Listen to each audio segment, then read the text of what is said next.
everyone, welcome to our first episode of Sister Coded. I'm your co-host Saloni. I'm your co-host Rangoli. We are dabbling into YouTube now. Surprise, surprise!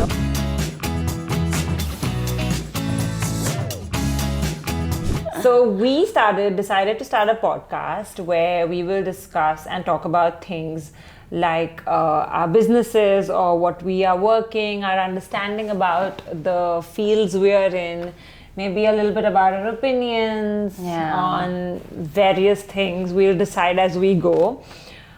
But today's episode, we are going to speak about what we do for a living, which is our work and our startups. Yeah, we'll give you a little bit of context about her and our journey.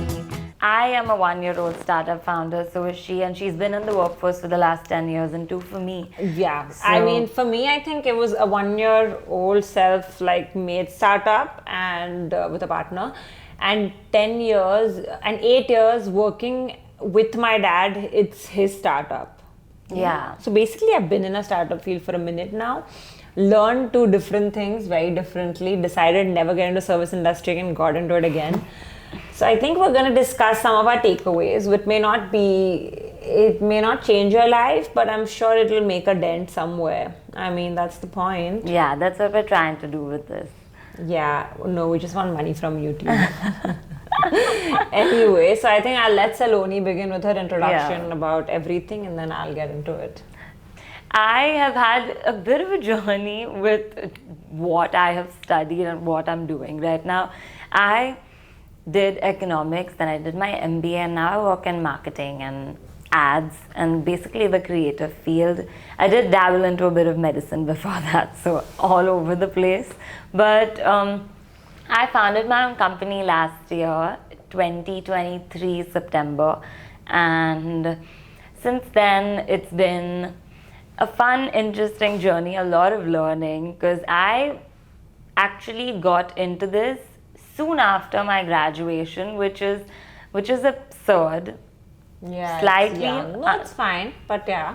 Yeah, I didn't do the conventional 1-year work experience, 2-year work experience before, diving into this. But it's been an interesting journey, so we will get into that after a little bit about you. Me, I have done, my education's primarily been business management, never did anything to do with science, medicine, nothing. However, I watched a lot of House MD and I wanted to become a doctor, but it was too late by then. It's never too late, but it was for me because I thought that I might as well just get into business. However, my first year was in Bombay where I worked at a digital marketing agency, media.net. It was a great experience. I was a nervous wreck. But it was a lot about how a corporate structure or a formal company works. And then soon right after a year, I moved to Nashik to work with my dad at his startup, which was in hospitality, our hotel SSK, which the experience from my 1-year job, it helped me understand how formal structures work. So that was it. Then I learned a lot about hospitality, even though I had no background about it. So it was an 8-year journey through there. Last year, my very close friend and I, we started another company, which is into service. It's a luxury handbag rental platform. Another field altogether again. But yeah, I think it's been a fun last 10 years trying to figure out different businesses, and I've had a few learnings which I wouldn't mind sharing. I'm just being modest now. I have many, and you better learn from me. Joking. Anyway, so we're going to talk about our businesses, how we run, some funny stories along the way, and some traumatizing stories as well. I think your traumatizing story would be your last job. Yeah, 100%. Honestly, your entire experience was a trauma. Yeah, it was so bad. But honestly, I would not have started this company if it weren't for that terrible experience. When I was doing my MBA... You were working with Beep, and what did they make you do? A lot of shit work, honestly. I don't even know how they had any clients. I have no idea, because I was with them for 3 months, and I got them so many meetings, and they didn't convert a single client. They converted one and then blocked me so that I wouldn't know that. Oh yeah, damn shady. They blocked her after she converted a client because they didn't want to pay her the commission for it. Yeah, it was a strange work experience. Yeah. I would not recommend. Gross. Yeah. And a lot of angry emails later. I quit. Yeah. But then for you, that was your work experience through a job was just like almost give Yeah. of a year or so. Yeah, honestly, that was 3 months of this job. Before that, during my MBA, I was working at a really nice creative agency. I was working at this place called That Marketing Lady, and based out of Mumbai. And honestly, it was amazing. Like, I was with them for about 6 months, 6 to 8 months, maybe on and off. And it was so nice. It was my introduction into this whole field of social media, creatives, and production when I was introduced to being on set for the first time. And I knew I loved it, and that's. Love at first sight. Yeah, absolutely. I loved every second of being on set. I was like, if not in front of the camera, I'm going to be behind the camera. And now you do both. Yeah. And that's how I started Trimm'd, which is a video production and creative consulting agency where we do creative consulting, which sounds absolutely vague to you right now, but we will get into it. Mine was an arranged marriage. I was forced to move back. Not forced, I was asked to move back and work with my dad and start which is this hotel. It was love after a couple of dates, dinners, and a year or two into it that I fell in love with my team. I fell in love with the community we have built here. And initially it was extremely overwhelming because my dad understands business. And for me, I didn't know shit. Like, unless whatever has been passed down to me genetically or like through DNA and all, that's all I knew about running a show. But I think through the right amount of training, with adapting with whatever's changing, that really helped. And once I started getting to know how it's done, which I still don't think I fully understand, but that's when I realized that I do enjoy working with a team of 150 people, and it's like having an extension of a family. So that helped, and that gave me the encouragement to start something else, which I did last year, which was the handbag thing, which was a totally different turn because right towards the end of last year, I'd already started this thrift page, which was, it's called The Next Wardrobe, where I thought might as well work in conscious consumption, try to circulate the clothes that we use. We shop like crazy, and there's so much conversation around sustainability. There's so much conversation about wastage and overconsumption. I thought it was a great idea to get use out of my used clothes.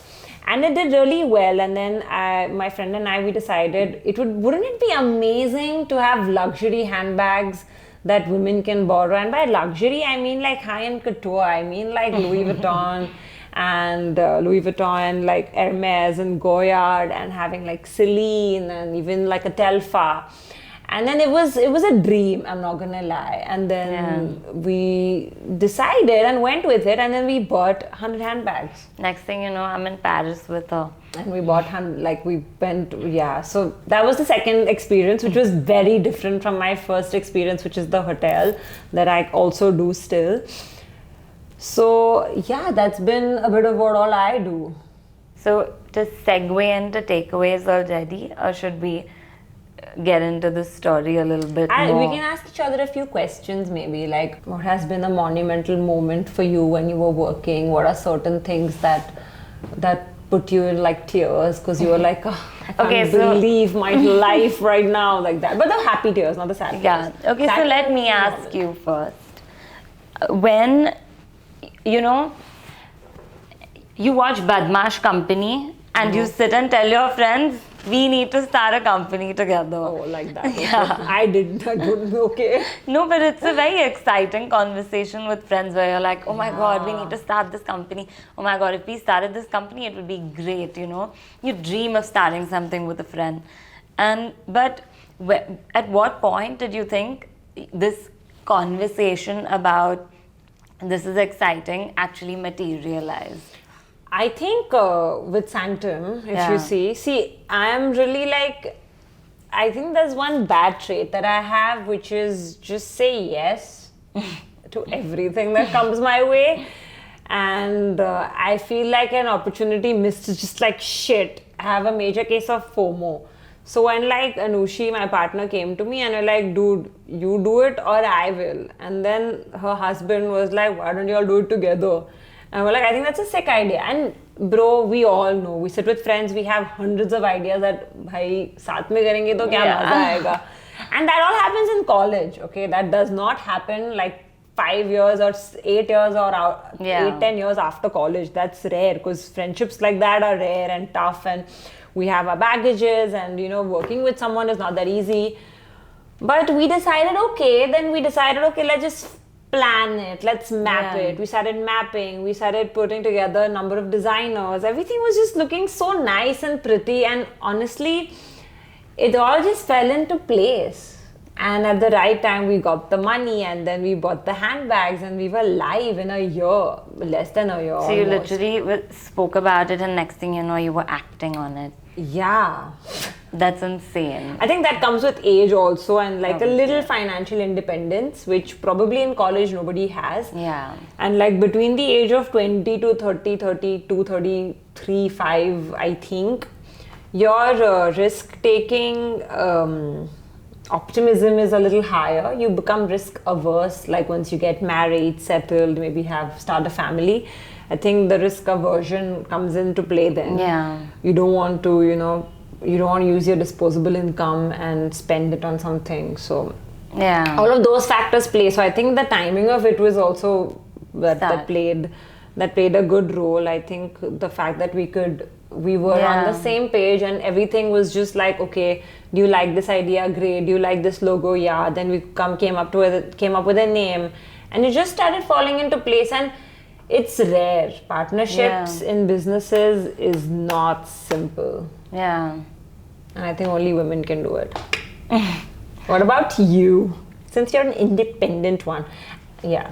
Or maybe it's like I'm really easy to work with because I work with my dad also, and I think he loves it. How is that relationship different, working with your father versus working with like a co-founder and a friend? Both are very difficult. You can't always be honest with your friend or your father. Yeah. It's not easy. It's like, I think the easiest, most honesty and transparency can happen when you work with a sibling or your life partner, husband/boyfriend, whatever. But with a friend that is also just like a new acquaintance that we grew our friendship into, or with a father because there's some like power dynamics that already exist. With friendship, the power dynamic is figuring out, and ideally should not be, but every relationship has a power dynamic.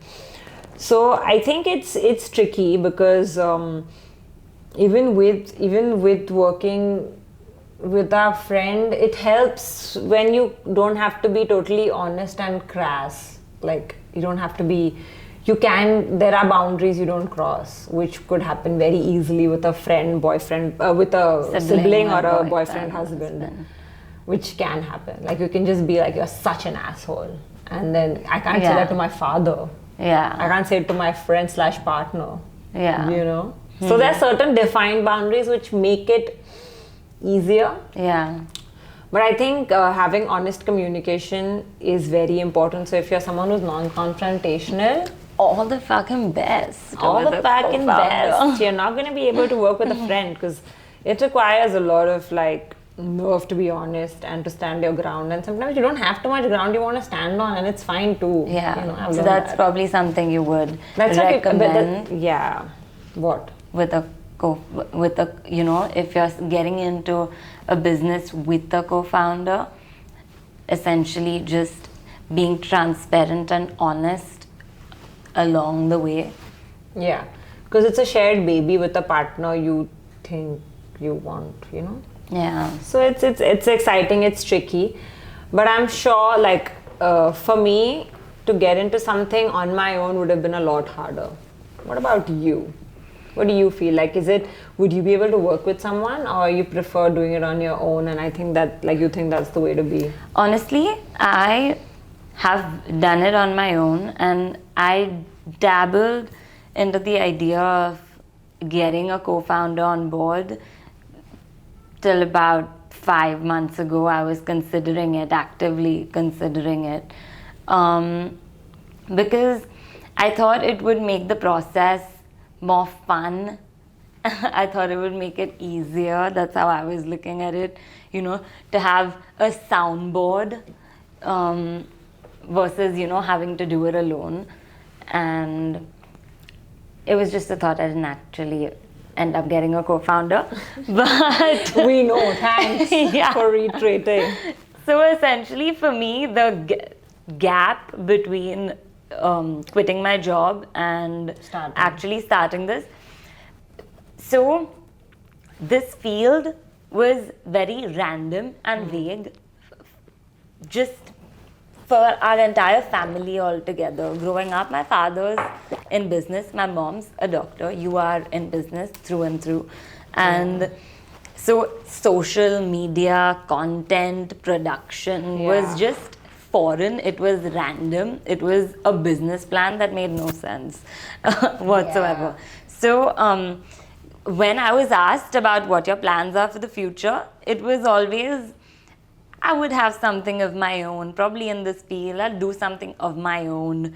And I was just with my dad, and he was like, you know what? Do it. I'll help you. I'll support you in whatever way. Just do it. Start. This was when I was already working a job. I still had that little security of I'm doing something with my life. And after I quit, I was heavily debating joining the agency I didn't go for, the company I didn't go for when I chose to do this job, versus like starting something of my own. And I think everyone around me really just pushed me to take the leap. I think, and I think you did it, and I think it was great though. Yeah, like great. it just happened overnight. It was like, do it, I do think it, do most it. things happen just like that, when you don't have to like sit and do a SWOT analysis about, oh, is this going to be profitable or not? I think majority of the businesses take off because the SWOT analysis didn't take place. And also, honestly, I think for me, how I was looking at it was, I'm 22 years old. I will give it a shot. Worst case scenario, I'm 23 and my startup fails and I have to probably start from scratch. But I was think failure is important, and I think you've not faced it. That's what, but yeah. No, I think in a small capacity I have through my process when I just started. Although I did get my clients soon after starting, and it was a little bit of a snowball effect, one after the other. But just having to switch, I did have a month or two where, I did no new projects. No work. Yeah, I was either sitting on post-production or I was just sitting on reaching out to people. I did have a month or two of those as well. But yeah, essentially, I think I just really jumped into it. Everyone around me was like, yes, do it. Bit of delusion. Always. Yeah, played and rode on that fully. Interesting. I feel like when I started my second startup, there was not, maybe there was a little bit of hesitance. Like, Yeah. the idea was so different that we had in mind, and it felt like maybe it is different. So I think, no, forget it, I can't talk about this. It's top secret. Anyway, but I feel like apart from that, businesses have a life of its own. They are What do you breathing mean? things. Yeah. Yeah, it needs care, love, attention, And like bloody anyone would. patience. And patience. Yeah. It's been a year, Saloni. What do you know about patience? I'm talking about the times where I had to. What? Had to pay the light bill or the rent?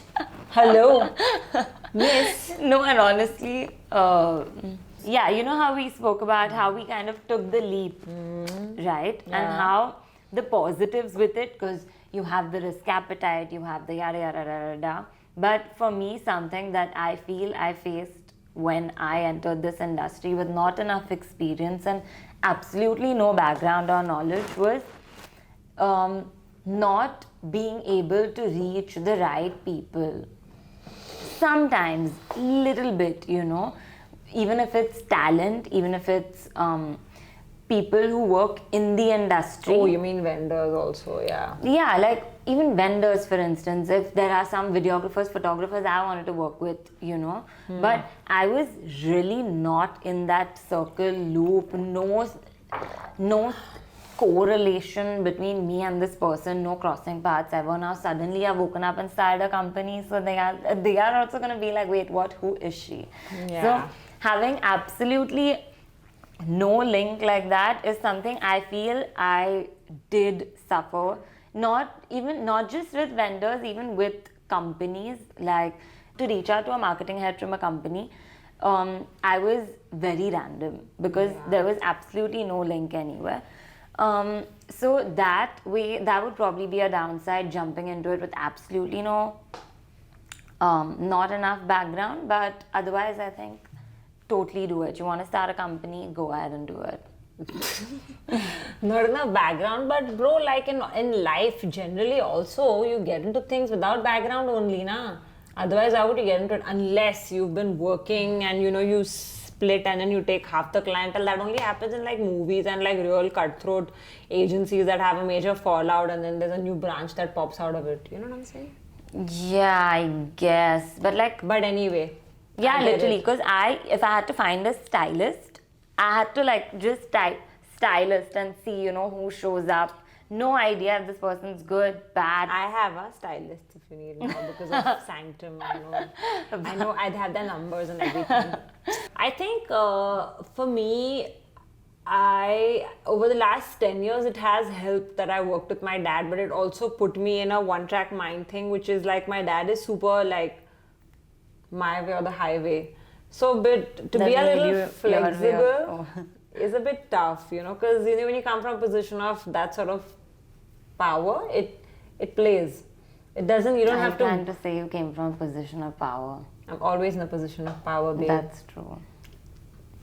Anyway, so that kind of, to learn to like,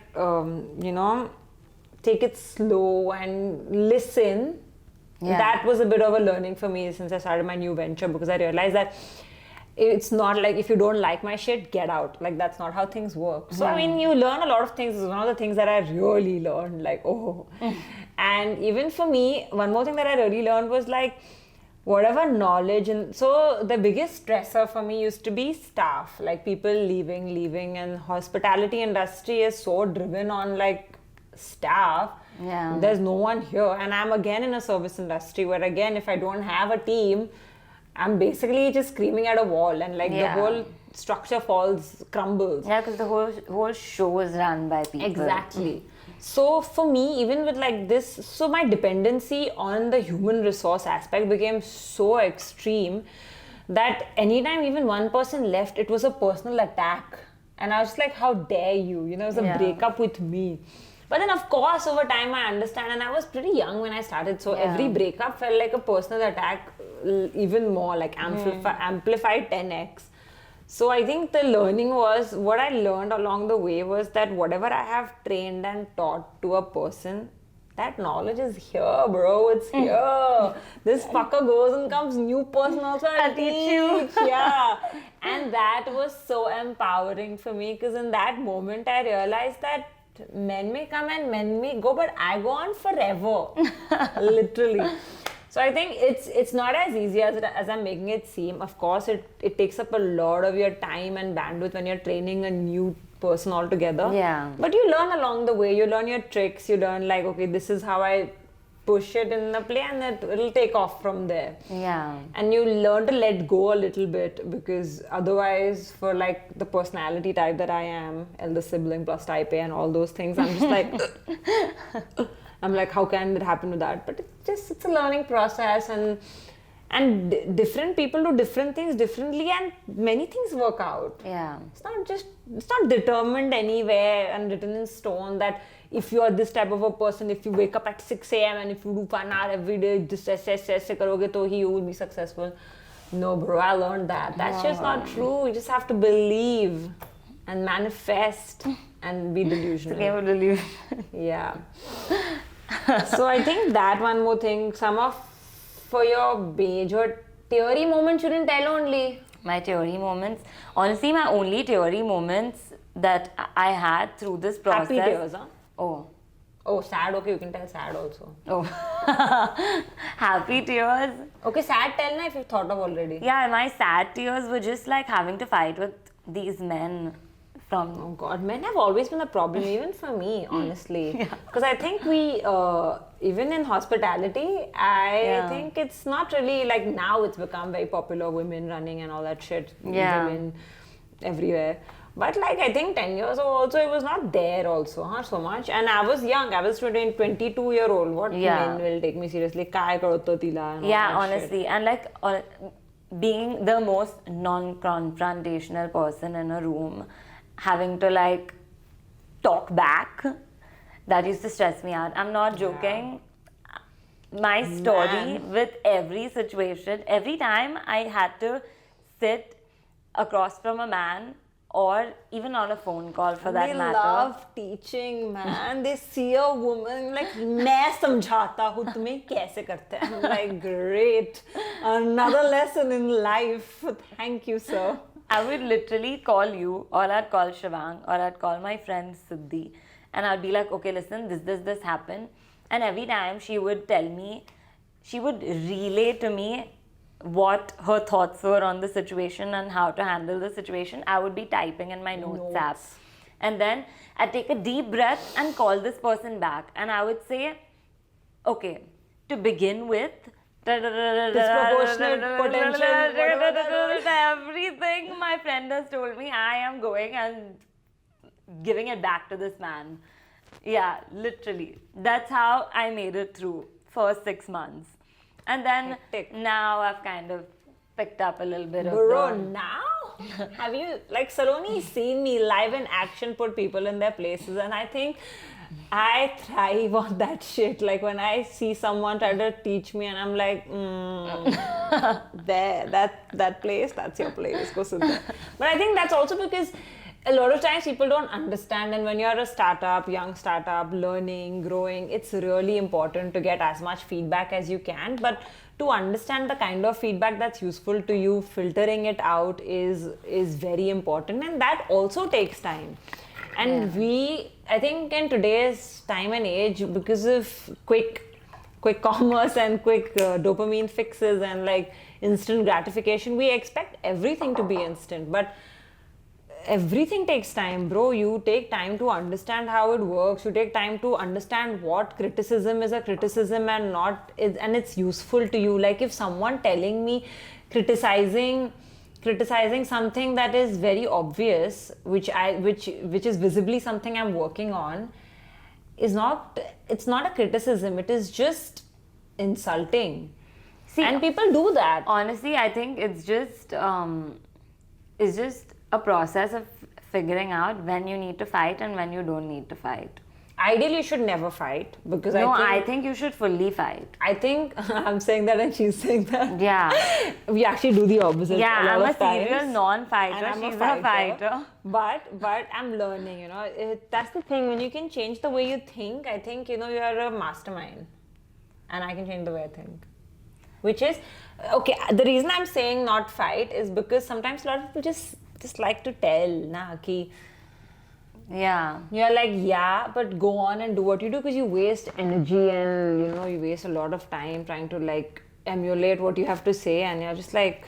Yeah, also that doesn't go with saying like every man who says something to you, fight with him. Mm-hmm. Yeah, that's not what this My mentor's been a man, my dad, yeah. Yeah. So what to do?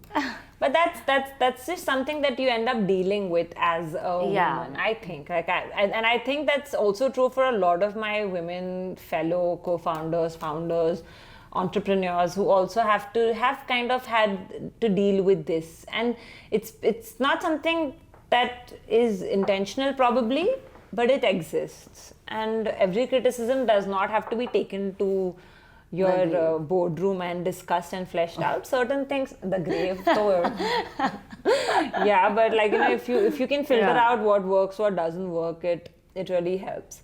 I think let's talk about some takeaways that we've had. I think for you and me running our businesses that have been like top that I would recommend to you if you're starting something new. I would fully recommend, do not go ahead with anything without a contract. And I know this sounds so basic, but it's the contracts. Yeah, because when you're sitting across from a client, and when you're sitting across the client and you feel like, okay, this is going well, I don't want to be difficult and tell them that I'm not going to start without a contract, or I don't want to be difficult to work with and put in so much structure into something that can be simple.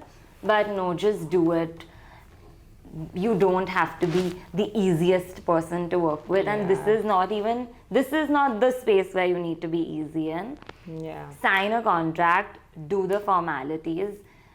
A recommendation in a scenario like this would be, bring in a third person. You can be the happy front, and you can have a third person come in and take care of the contracting for you, but do it. It's very important. I agree. One of my takeaways would be to sit tight and give yourself at least 5 years when you start something new. I think that's an average minimum amount of time you take to navigate, understand, reach enough people if you're doing the right work. And if it still doesn't work, then just start a new idea.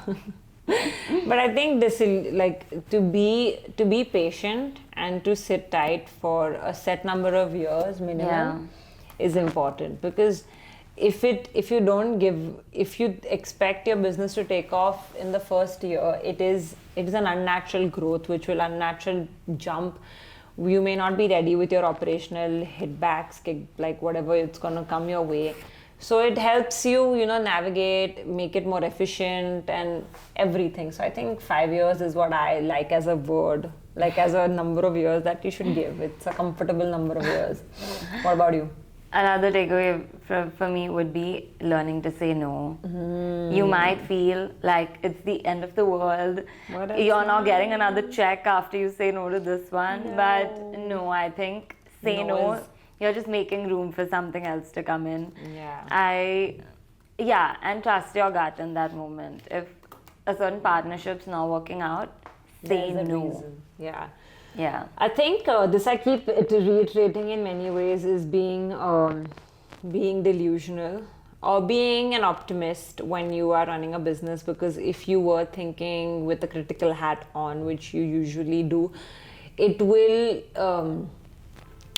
get in the way of your own dreams. So I think what really helped me was to imagine the best and work on the best possible scenarios. Of course, since you're already running a startup, whatever bad is going to happen, you have thought it out. Like the worst of the worst situations are thought out usually.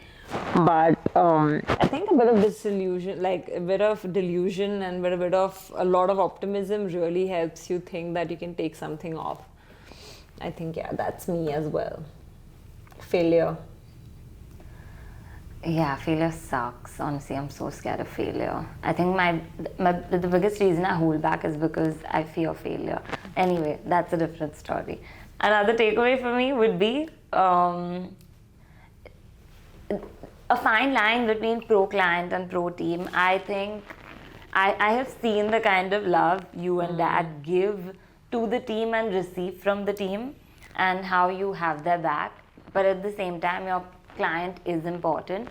So being able to draw a fine line between over delivering and over committing, but at the same time being respectful and understanding of your team limitations. Your limitations, your team's limitations, how much you can stretch a person, because you can get wound up in saying yes to the client, and it's not bad, but you should also don't do it at the helm of your failure. No.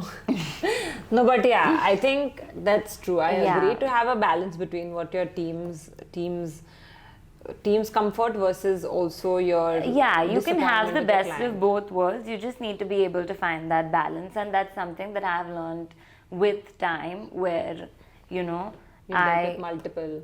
yeah, where I can give the client what the client wants, at the same time, Yeah. not at the expense of my relationship with my vendor. Fair. Yeah, because that is something. Yeah. Yeah, that's it. Same. I don't know. Yeah, not the expense. Then I think what I take as my superpower. Can we discuss superpowers? What is my Yeah. superpower? My superpower is I am not scared to fail. Yeah. I have failed a gazillion times and it doesn't scare me. I'm scared. Like when failure happens, I am upset, but I'm okay. Like I don't think it's the end of the world. I think that is something that I've honed as a mind or a thought process that I think. Do you think I'm like that? I think I'm like that. Is it true? That you think is not the end of the world? No, I do think that I'm not scared of failure. You're not scared of failure. Yeah, I wanted to do that. And I am Yeah. not. What about you? What's your superpower? My superpower is that You can go eating. You're a camel. No, tell na. Tell. my superpower is I'll back you up. I actually have not thought about this. Mind over matter is a superpower, bro. Yeah. Like she puts her mind to it. She can actually go full day without doing anything till her work is done. Like that's insane. Yeah, I think my superpower is mind Yeah. over matter. Yeah. Like you can ask me to deliver in an entire production in 2 days, and even if it sounds ridiculous, I will. Do it. Yeah, I'll just say, yeah. No, it's fine. I got this. It's happening. Do you have another doing it, superpower? I'm doing it. What? Do you? I'm asking. Do I also have? Do we have? That we can talk about? I've actually never thought about this, which is interesting. My other superpower is, like Saloni said, learn to say no. I cannot say no. Any opportunity, I'm like, I'm doing it, let's do it. And then I learn that, it doesn't work out. That's why I think I'm not scared of failing. Because I'm like, fuck it. If it doesn't work, at least I tried. No, But that's but, just a FOMO thing. yeah, no, but this no didn't mean that. Yeah, I know. This no meant like, No for work, like, you don't agree with certain terms and conditions. Yeah. You're like, no, this is not my thing. Yeah. Fair. yeah, you Agree. have certain non-negotiables, and that's okay. You should have non-negotiables. Yeah. Superpower, I think I can literally, I'm very creative, and that's my superpower. In my head, I think I can like whip up some random shit and plate it and package it and give it to you. I think I'm really good at negotiations. I think I'm very good at closing. Nice. What is our weakness? I think I don't want to discuss negative things. So I'm not going to discuss my weakness. And if you know my weakness, then you'll try to use it against me. Yeah, no weaknesses are being discussed here. But basically, I think this largely sums up a little bit of our journey. And how the rest of the podcast videos are going to be. They could be slightly boring, and if you think we want to No, add, I don't think it's going to be boring. I think it's just going to get more I think my fun. other weakness could be that I'm extremely self-critical. No, but I'm damn confident also. I don't know, bro. It's like... but yeah, you'll figure it out. I think you'll crack our personalities hopefully by episode 5. No, you won't. I guess we'll just have to wait and find out. Yeah, maybe, but you will not. But anyway, thank you so much, guys, for watching. Thank you. Our first episode. Stay tuned, like, share, subscribe. This is our first YouTube page that I've made in my entire life. Well, I wish I could say the same. And we would really like some feedback. So please put some comments for how many ever 2-3 people that watch this video. We love you. And if it's more than 2-3 and it's 1,000 and all, then fuck, bro. But it's okay. Like I